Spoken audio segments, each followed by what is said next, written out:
আসসালামু আলাইকুম সবাইকে। BBA and MBA online helpline ক্লাসে তোমাদের সকলকে স্বাগতম। আমরা আলোচনা করছি short term financing. Short term financing এর বিগত ক্লাসগুলো তোমরা দেখে নিতে পারো, ইউটিউব চ্যানেলে দেয়া আছে। আজকে আমরা শর্ট টার্ম ফাইন্যান্সিং এর একটি important topic, account receivable factoring নিয়ে আলোচনা করব।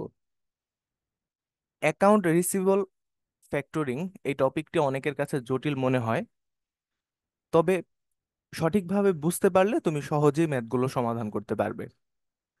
অ্যাকাউন্টিং রিসিভেবল ফ্যাক্টরিং এর ম্যাথ শুরু করার পূর্বে আমাদের জেনে নেওয়া প্রয়োজন অ্যাকাউন্টিং রিসিভেবল ফ্যাক্টরিং বলতে মূলত কি বোঝায়।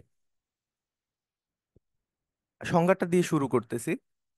যে পদ্ধতিতে প্রাপ্য হিসাব মেয়াদ পূর্তির পূর্বেই কোনো ব্যাংক বা আর্থিক কোম্পানির নিকট সরাসরি কম দামে বিক্রি করে অর্থ সংগ্রহ করা যায় তাকেই ফ্যাক্টরিং বলে।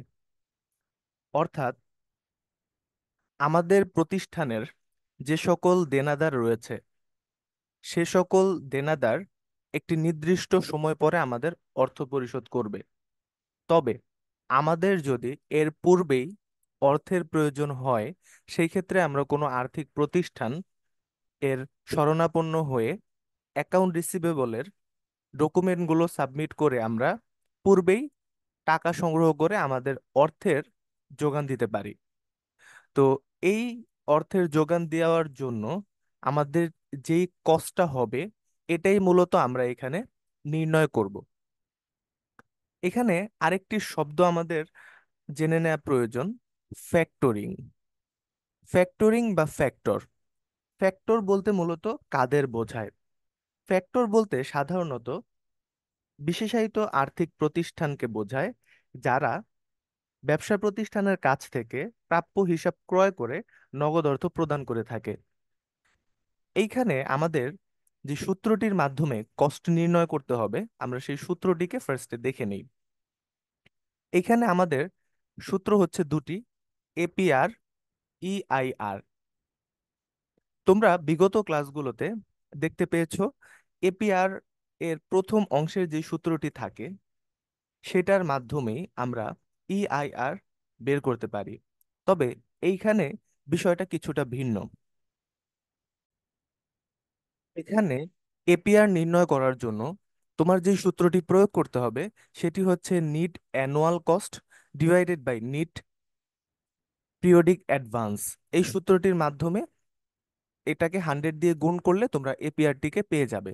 এবং এখানে ইফেক্টিভ ইন্টারেস্ট রেট বের করার জন্য তোমাদের দুইটা মানের প্রয়োজন, একটা হচ্ছে আর এর মান, আরেকটা হচ্ছে এন এর মান। আর এর মান তুমি পাবা এনপিসি কে এনপিএ দ্বারা ভাগ করলে, এবং এন এর মান হবে এআরটিওর যে মানটি থাকবে সেটি। এখন এই বিষয়গুলো কি এটা আমরা পরবর্তীতে ডিসকাশন করব। এখন আমাদের এই যে সূত্রের যে মানগুলো প্রয়োজন এই মানগুলো আমাদের সরাসরি দেওয়া থাকে না, আমাদের অনেকগুলো স্টেপের মাধ্যমে এই মানগুলো বের করতে হয়। চলো আমরা ধারাবাহিকভাবে স্টেপগুলো দেখি। আমাদের প্রথমে স্টেপ ওয়ানে আমাদের অ্যাভারেজ অ্যাকাউন্ট রিসিভেবলের পরিমাণ বের করতে হবে। তোমরা ম্যাথটি সহজে বোঝার জন্য প্রথমে এই ছকটি বা নোটটি সুন্দরভাবে খাতায় একটু লিখে নিবে। লিখে নিলে তোমাদের ক্লাসটি বুঝতে আরো বেশি সহজ হবে। অ্যাভারেজ অ্যাকাউন্ট রিসিভেবল এএআর, এটা বের করার সূত্রটা হচ্ছে ACS into ACP divided by 360। এসিপির ফুল মিনিংটা হচ্ছে অ্যাভারেজ কালেকশন পিরিয়ড, এসিএস এর ফুল মিনিং হচ্ছে অ্যানুয়াল ক্রেডিট সেলস। আমাদের ওয়ার্কিংস এর প্রথম স্টেপ হবে অ্যাভারেজ অ্যাকাউন্টস রিসিভেবল। আমাদের ওয়ার্কিংস এর দ্বিতীয় স্টেপ হবে অ্যাকাউন্টস রিসিভেবল টার্নওভার, যেটাকে আমরা এআরটিও বলতে পারি। এআরটিও বের করার সূত্রটি হচ্ছে 360 divided by annual credit sales. 3 number স্টেপে আমাদের বের করতে হবে পিরিয়ডিক ইন্টারেস্ট রেট, যেটাকে সংক্ষেপে পিআইআর বলা যায়। পিআইআর বের করার ওয়ে হচ্ছে annual interest rate divided by ARTO. চতুর্থ স্টেপে আমাদের বের করতে হবে নিট পিরিয়ডিক অ্যাডভান্স। এই বিষয়গুলো কি আমি তোমাদের বুঝিয়ে দিব, জাস্ট আমি স্টেপগুলো পড়ে যাচ্ছি। নিট পিরিয়ডিক অ্যাডভান্স এটা বের করার একটা ছক রয়েছে, এই ছকটি আমাদের শিখে নিতে হবে। ছকটিতে আমরা কিভাবে নিট পিরিয়ডিক অ্যাডভান্স পর্যন্ত যাব এটা আমি বলতেছি। অ্যাভারেজ অ্যাকাউন্ট রিসিভেবল থেকে আমরা যদি রিজার্ভকে মাইনাস করে দেই তাহলে আমরা পাবো গ্রস অ্যাডভান্স। গ্রস অ্যাডভান্স থেকে আমরা লেস করব ফ্যাক্টরিং কমিশনকে। ফ্যাক্টরিং কমিশনকে লেস করলে আমরা পাবো অ্যাডভান্স। অ্যাডভান্স থেকে আমরা যদি ইন্টারেস্টকে লেস করি তাহলে আমরা পাবো নিট পিরিয়ডিক অ্যাডভান্স, অর্থাৎ এনপি এর মান আমরা পেয়ে যাব। এবং পরবর্তী স্টেপে আমাদের কাজ হবে এনপিসি এর মান বের করা। এনপিসি এর মান কিভাবে বের করব? এনপিসি এর মান বের করার জন্য প্রথমে যেটা করতে হবে, ফ্যাক্টরিং কমিশনের সাথে ইন্টারেস্টকে যোগ করতে হবে। তাহলে আমরা পাবো total periodic cost. Total periodic cost থেকে আমাদের যে খরচগুলো থাকবে, bad debt loss, administrative cost, এগুলোকে বাদ দিয়ে দিতে হবে। তাহলে আমরা পেয়ে যাব নিট পিরিয়ডিক কস্ট। অর্থাৎ আমাদের সূত্রে প্রয়োগ করার জন্য যে মানগুলো প্রয়োজন, নিট পিরিয়ডিক কস্ট এবং নিট পিরিয়ডিক অ্যাডভান্স অর্থাৎ আর এর মান বের করার জন্য যে মানগুলো লাগবে, এগুলো কিন্তু আমরা 5টা স্টেপের মাধ্যমে বের করা শিখলাম। তো এখন আমরা একটা ম্যাথের মাধ্যমে বিষয়গুলো বোঝার চেষ্টা করি যে বিষয়গুলো কিভাবে হবে। লক্ষ্য করে দেখো, হেল্পলাইন 11 নাম্বার ম্যাথটিতে আমরা ডিসকাস করব। এখানে বলা হয়েছে annual sales of helpline corporation is টাকা 12 লাখ। এই ম্যাথটি খুবই সুন্দরভাবে সাজানো হয়েছে। তুমি যদি এই ম্যাথটি বুঝতে পারো তাহলে ফ্যাক্টরিং থেকে যে কোনো ম্যাথ তুমি সমাধান করতে পারবে। তবে এই ম্যাথটিকে পরীক্ষার প্রশ্নে একটু জটিল আকারে উপস্থাপন করা হয়। তবে তুমি এই ম্যাথটি বুঝে বুঝে করলে, যেভাবেই তোমার সামনে উপস্থাপন করুক, তোমার বুঝতে সমস্যা হবে না। এখানে বলতে চাচ্ছে অ্যানুয়াল সেলস হচ্ছে হেল্পলাইন কর্পোরেশনের বছরে 12 লাখ টাকা। এটা তোমাকে পার মান্থও দেওয়া থাকতে পারে। আচ্ছা, average collection period is 60 days. মানে তাদের অ্যাভারেজ কালেকশন পিরিয়ডের সময়টা কত দিনের? 60 দিনের। The factor will charge 2% commission. Factor এখানে 2% কমিশন চার্জ করবে। বিষয়টা আবার একটু রিকল করা প্রয়োজন, তুমি এখানে কিসের ম্যাথ করতেছো? তোমার টাকা প্রয়োজন, তুমি একজন ফ্যাক্টর, যিনি আর কি একটা আর্থিক প্রতিষ্ঠান। তোমার ডকুমেন্টগুলো রেখে, তোমার যে দেনাদারগুলো আছে এই ডকুমেন্টগুলো রেখে তোমাকে তারা টাকা দিবে। কেন? কারণ তোমার টাকা প্রয়োজন খুবই দ্রুত, কিন্তু দেনাদার তোমাকে পরে টাকা পরিশোধ করবে। এতে ফ্যাক্টরের কি লাভ? ফ্যাক্টর এখান থেকে ইন্টারেস্ট, কমিশন এবং বিভিন্ন চার্জেস রাখবে। এটাই হচ্ছে ফ্যাক্টরের লাভ।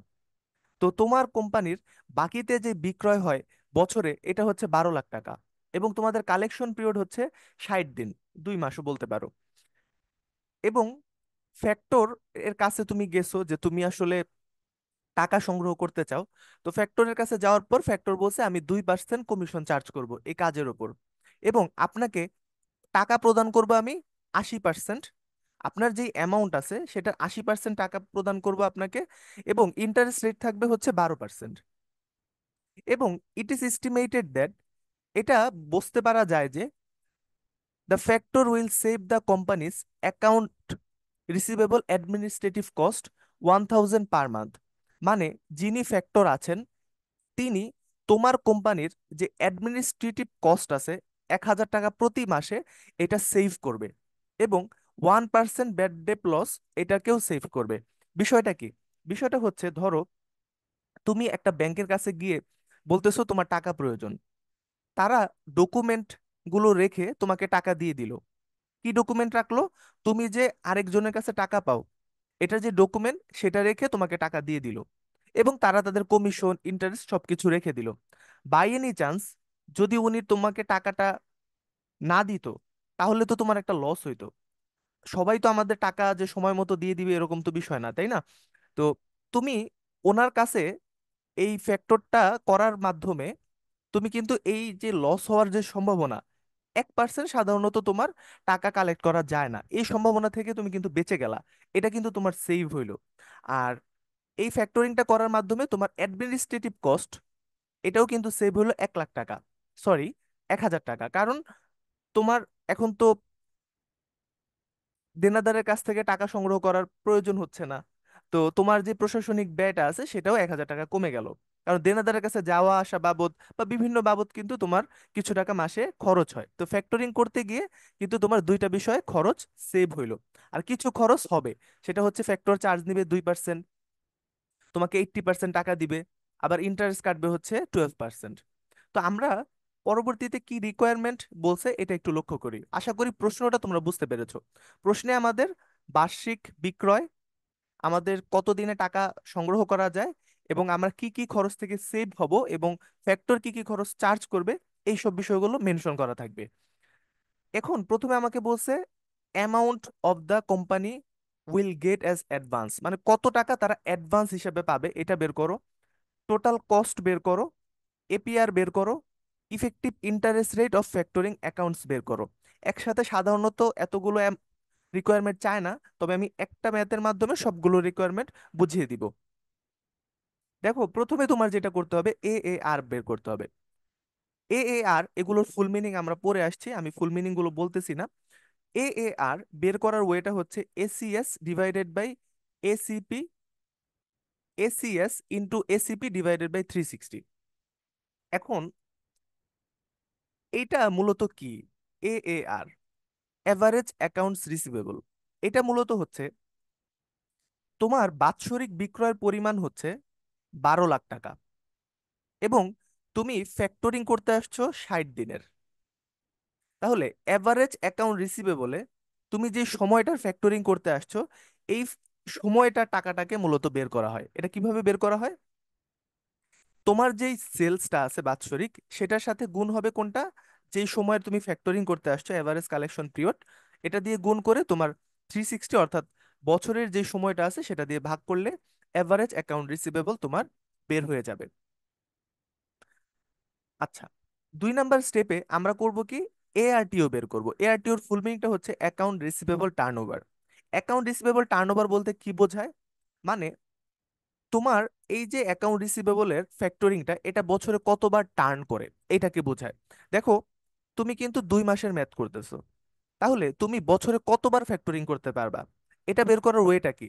এটার বের করার ওয়েটা হচ্ছে 360, অর্থাৎ সম্পূর্ণ বছরকে তুমি যদি ফ্যাক্টরিং এর যেই কালেকশন পিরিয়ড এটা দিয়ে ভাগ করো, তাহলে তোমার এআরটিও বের হয়ে যাবে কত, 6 বার বা 6 টাইমস। তো এটার মাধ্যমে বোঝা যায় যে তোমার বছরে কতবার ফ্যাক্টরিং করা সম্ভব। 3 নাম্বার স্টেপে বলা হয়েছে periodic interest rate. Periodic interest rate কত? পিরিয়ডিক ইন্টারেস্ট রেট মানে কি? পিরিয়ডিক ইন্টারেস্ট মানে হচ্ছে তুমি যত দিনের ম্যাথ করতেছো অত দিনের ইন্টারেস্ট রেট বের করা হচ্ছে পিরিয়ডিক ইন্টারেস্ট রেট। তোমার ইন্টারেস্ট কত? 12%। কত দিনের ম্যাথ করতেছো তুমি? 60 দিনের। এবং এটার এআরটিও কত? এআরটিও এই কারণে হচ্ছে 6 বার, তাই না? তো বছরে হচ্ছে 6 বার, তাহলে 6 দিয়ে তোমার ভাগ করতে হবে, কারণ ইন্টারেস্ট তো এটা সম্পূর্ণ বছরের। আর তোমার এখানে বের করতে হবে যত দিনের ম্যাথ করতেছো সেটা। তাহলে 6 দিয়ে ভাগ করলে তুমি পিরিয়ডিক ইন্টারেস্ট পেয়ে যাবা কত, 2%। তারপরে আমাদের পরবর্তী ধাপ কি, নিট পিরিয়ডিক অ্যাডভান্স। দেখো নিট পিরিয়ডিক অ্যাডভান্সে মূলত আমরা বের করব যে তুমি কত টাকা পাবা। এই যে 2 লাখ টাকা তুমি 2 মাসের টাকা ফ্যাক্টরিং করতে যাচ্ছ, তুমি আলটিমেটলি হাতে কত টাকা পাবা? তুমি হাতে পাবা হচ্ছে 1,52,880 টাকা, সকল প্রকার চার্জেস ইন্টারেস্ট রিজার্ভ কাটার পর। আচ্ছা, তো এভারেজ অ্যাকাউন্ট রিসিভেবল আমরা যেন কত বের করলাম, 2 লাখ টাকা। এবং এটার মধ্যে আমাদের রিজার্ভ কত রেখে দিবে? দেখো এখানে বলা আছে তাদের প্রশ্নে, factor will charge 2% commission and advance up to 80%। তোমাকে অ্যাডভান্স কত টাকা প্রদান করবে? 80% প্রদান করবে। তাহলে রিজার্ভ কত থাকবে? এখানে রিজার্ভটাকে বাদ দিতে হবে। তো তোমাকে অ্যাডভান্স যদি 80% প্রদান করে, তাহলে রিজার্ভ থাকবে হচ্ছে তোমার 20%। তাহলে এই মনে রাখবা ওইখানে যে অ্যামাউন্টটা থাকবে পার্সেন্টেজটা সবসময় রিজার্ভ হবে, সেটার অবশিষ্ট যে অংশ থাকে সেটা। তো ওইখানে ছিল 80% অ্যাডভান্স করবে, তাহলে রিজার্ভ থাকবে 20%। কিসের 20%? আমাদের যে 2 লাখ টাকা আছে অ্যাভারেজ অ্যাকাউন্ট রিসিভেবল, এইটার 20%। তাহলে 20% করলে কত হয়? 40,000 টাকা হয়। গ্রস অ্যাডভান্স তাহলে কত বের হলো আমাদের? গ্রস অ্যাডভান্স তাহলে 1,60,000 টাকা বের হয়েছে। আচ্ছা, এখান থেকে ফ্যাক্টর কমিশন কাটবে। ফ্যাক্টর কমিশন কত টাকা কাটবে? এই যে এভারেজ অ্যাকাউন্ট রিসিভেবল, এটার উপর প্রশ্নে বলা ছিল ফ্যাক্টর 2% কমিশন কাটবে। তো 2% কমিশন কাটলে টাকা আসে 4,000 টাকা। কমিশনের যে অ্যামাউন্টটি আছে সেটি যদি তুমি বাদ দিয়ে দাও, তাহলে তোমার যেটা থাকবে সেটা হচ্ছে অ্যাডভান্স। অ্যাডভান্স কত টাকা? 1,56,000 টাকা। এবং এটার উপর কিন্তু ইন্টারেস্টও কাটা হবে। তুমি ইন্টারেস্ট রেট কিন্তু বের করছো, 2 মাসের জন্য কত টাকা ইন্টারেস্ট পড়ে? 2% করে ইন্টারেস্ট পড়ে। তাহলে কোনটার উপর কাটবা? যে টাকা তুমি অ্যাডভান্স পাচ্ছ সেটার উপর তোমার ইন্টারেস্টটা কাটতে হবে। তো ইন্টারেস্ট কাটলে কত টাকা আসবে? 3,120 টাকা আসবে। তো ইন্টারেস্টটা তুমি যদি বাদ দিয়ে দাও, তাহলে তোমার কি বের হবে? তোমার বের হবে নিট পিরিয়ডিক অ্যাডভান্স। অর্থাৎ তুমি এই টাকাটা হাতে পাচ্ছ ফ্যাক্টরিং করার পরে, 1,52,880 টাকা। তার পরবর্তী আমাদের স্টেপ কি হবে? নিট পিরিয়ডিক কস্ট, মানে আমাদের টোটাল কস্ট কত হচ্ছে। এখানে দেখো আমরা দুইটা কস্ট বের করে নিছিলাম। একটা হচ্ছে ফ্যাক্টরিং কমিশন, আমরা বের করছি। আরেকটা হচ্ছে আমাদের ইন্টারেস্ট। দেখো, ফ্যাক্টরিং কমিশন আমরা কত বের করছিলাম? 4,000 টাকা। তো ফ্যাক্টরিং কমিশন আমরা 4,000 টাকা আমাদের খরচ হয়েছে, এটা এখানে আনবো নিট পিরিয়ডিক কস্টে। এবং আমাদের আরো খরচ ছিল কত? ইন্টারেস্ট। ইন্টারেস্ট কত টাকা ছিল? 3,120 টাকা। তো ইন্টারেস্ট এটা আনবো 3,120 টাকা। তাহলে টোটাল খরচ কত হলো আমাদের? 7,120 টাকা। এবং আমরা কিছুক্ষণ আগে বলেছি যে আমাদের কিছু টাকা খরচ হচ্ছে, ঠিক আছে, কিন্তু এই যে ফ্যাক্টরিং করার মাধ্যমে আমাদের কিন্তু কিছু টাকা সেভও হচ্ছে। যেই টাকাটা আমাদের সেভ হচ্ছে, এটাকে কিন্তু আমাদের বিয়োগ করে দেখাতে হবে। তো এখানে কত টাকা বিয়োগ হবে? এখানে দেখো, আমাদের যে টাকাটা সেভ হচ্ছে, অ্যাডমিনিস্ট্রেটিভ এক্সপেন্স সেভ হচ্ছে, ব্যাড ডেট লসেস সেভ হচ্ছে, এই টাকাটা আমাদের কি করে দেখাতে হবে? বিয়োগ করে দেখাতে হবে, বাদ দিয়ে দেখাতে হবে। তো বাদ দিলে কত হয়? 4,000 টাকা হয়। এবং এই টাকাটা কিভাবে আসলো ক্যালকুলেশনটা আমি একটু বলে দিতেছি। দেখো, অ্যাডমিনিস্ট্রেটিভ এক্সপেন্স কত টাকা বলা আছে প্রতি মাসে? অ্যাডমিনিস্ট্রেটিভ এক্সপেন্স তুমি যদি প্রশ্নে খেয়াল করো, তাহলে এখানে বলা আছে প্রতি মাসে 1,000 টাকা। তাহলে 12 মাসে কত? 12 মাসে হচ্ছে 12,000 টাকা। এবং তোমার এই অঙ্কের এআরটিও কত? বছরে কতবার? বছরে 6 বার। তো এই 6 দিয়ে তোমার এখানে ভাগ করতে হবে, তাহলে কত থাকবে? 2,000 টাকা থাকবে অ্যাডমিনিস্ট্রেটিভ এক্সপেন্স। তাহলে কিভাবে বের করলাম? বাৎসরিক 12,000 টাকা, এবং আমরা যত দিনের ম্যাথ করতেছি অত দিনে অ্যাডমিনিস্ট্রেটিভ কস্ট হয় 2,000 টাকা। ব্যাড ডেট লস প্রশ্নে বলা ছিল কত? ব্যাড ডেট লস হবে তোমার 1%। ব্যাড ডেট লস যদি তোমার 1% হয়, তাহলে 1%-এর পরিমাণ কত গিয়ে দাঁড়াবে? ব্যাড ডেট লস হবে তোমার যেই অ্যাকাউন্ট রিসিভেবল ছিল, তোমার অ্যাভারেজ অ্যাকাউন্ট রিসিভেবল, সেটার উপর 1% কাটতে হবে। তো 1% তুমি যদি কাটো, তাহলে তোমার অ্যামাউন্ট বের হবে হচ্ছে 2,000 টাকা। তো আমাদের অ্যাভারেজ অ্যাকাউন্টস রিসিভেবল কত টাকা ছিল? 2 লাখ টাকা ছিল। এই 2 লাখ টাকার উপর তোমার প্রশ্নে বলা আছে, দেখো, ব্যাড ডেট লস কত হবে? 1% হবে। তাহলে এই 2 লাখ টাকার উপর 1% কাটো।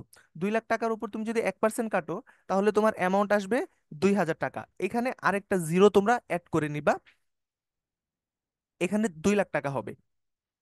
তাহলে আমাদের টোটাল সেভিংস কত হইলো? 4,000 টাকা হলো। এবং আমাদের যে টাকা টোটাল খরচ হয়েছিল সেটা থেকে আমরা যে টাকাটা সেভ করতে পারলাম ফ্যাক্টরিং করে, সেটাকে বাদ দিয়ে আমরা পেয়ে যাব নিট পিরিয়ডিক কস্ট। আশা করি এই পর্যন্ত তোমরা বুঝতে পেরেছো। আমাদের এখন যে ওয়ার্কিংস গুলো করার কথা ছিল সেই ওয়ার্কিংস গুলো হয়ে গেছে। এখন আমরা রিকোয়ারমেন্টে চলে যাব। আমাদের প্রশ্নে 4টা রিকোয়ারমেন্ট ছিল। প্রথম রিকোয়ারমেন্ট ছিল তুমি কত টাকা অ্যাডভান্স পাবা। এটা আমরা একটু আগে বের করে আনলাম 4 নাম্বার রিকোয়ারমেন্টে, যে আমরা অ্যাডভান্স হিসেবে পাবো 1,52,880 টাকা। তাহলে এটা সরাসরি আমরা বসিয়ে দিব। দ্বিতীয় নাম্বার রিকোয়ারমেন্টটা ছিল তোমার টোটাল কস্ট কত ফ্যাক্টরিং এর। টোটাল কস্ট অফ ফ্যাক্টরিং বের করার ওয়ে হচ্ছে আমরা নিট পিরিয়ডিক কস্টকে এআরটিওর সাথে গুণ করব। নিট পিরিয়ডিক কস্ট আমাদের কত? নিট পিরিয়ডিক কস্ট আমরা পেয়েছি 3,120 টাকা। 3,120 টাকা কত দিনের খরচ হয়েছে? এটা আমাদের 2 মাসের খরচ হয়েছে।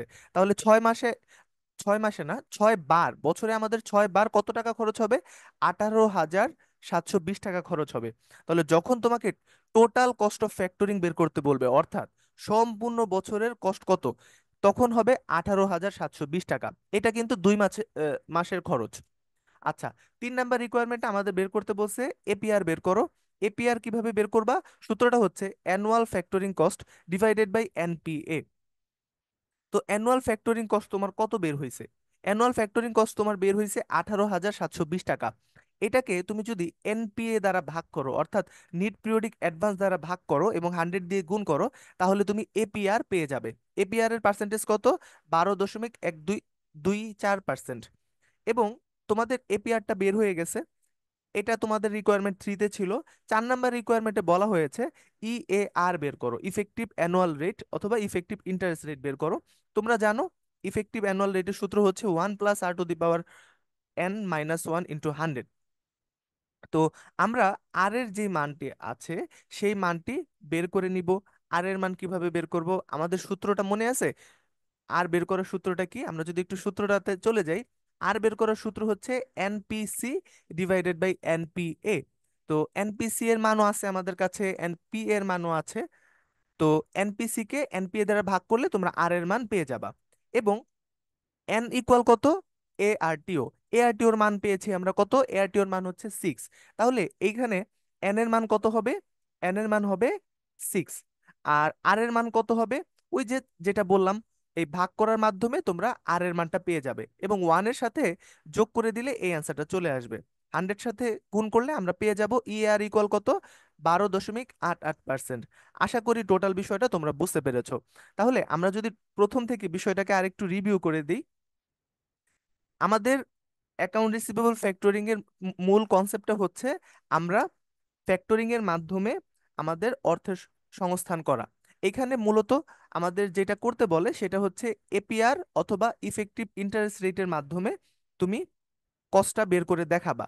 মাঝে মধ্যে 4 মার্কেও প্রশ্ন আসতে দেখা যায়, তখন এই দুইটা রিকোয়ারমেন্ট বেশি দেয় 4 মার্কের প্রশ্নে। এবং তোমাদের যখন পরীক্ষায় প্রশ্ন আসবে, তখন দেখা গেছে কি তোমাদের যখন 10 মার্কের প্রশ্ন আসে, তখন কস্ট বের করার জন্য 3টা থাকে, যেমন কমার্শিয়াল পেপার দিল, ট্রেড ক্রেডিট দিল, আর অ্যাকাউন্ট রিসিভেবল ফ্যাক্টরিং দিল। সেই ক্ষেত্রে তোমরা যেটা করতে পারো সেটা হচ্ছে ইফেক্টিভ ইন্টারেস্ট রেট 3টারই বের করবা। 3টা বের করে কম্পেয়ার করবা, যেটা কম হবে সেটা ব্যবসার জন্য ভালো। অথবা তোমরা এপিআর দিয়েও করতে পারো। এপিআর দিয়ে 3টা বের করে 3টার সাথে কম্পেয়ার করবা। প্রশ্নে যদি মেনশন থাকে ইফেক্টিভ ইন্টারেস্ট রেট, তখন শুধুমাত্র ইফেক্টিভ ইন্টারেস্ট রেট তোমার করতে হবে। এক অঙ্কে সাধারণত এপিআর ইফেক্টিভ ইন্টারেস্ট রেট চায় না। ম্যাক্সিমাম ক্ষেত্রেই দেখবা বইতে ইফেক্টিভ ইন্টারেস্টের মাধ্যমে কস্টগুলো বের করে সমাধানগুলো দেখানো হয়েছে। তো আশা করি তোমরা ক্লাসটা বুঝতে পেরেছো। ক্লাসটি দেখার জন্য ধন্যবাদ। ক্লাসটি ভালো লাগলে আমাদের চ্যানেলটি সাবস্ক্রাইব করবে এবং ফ্রেন্ডদের সাথে শেয়ার করে দিবে। ধন্যবাদ সবাইকে।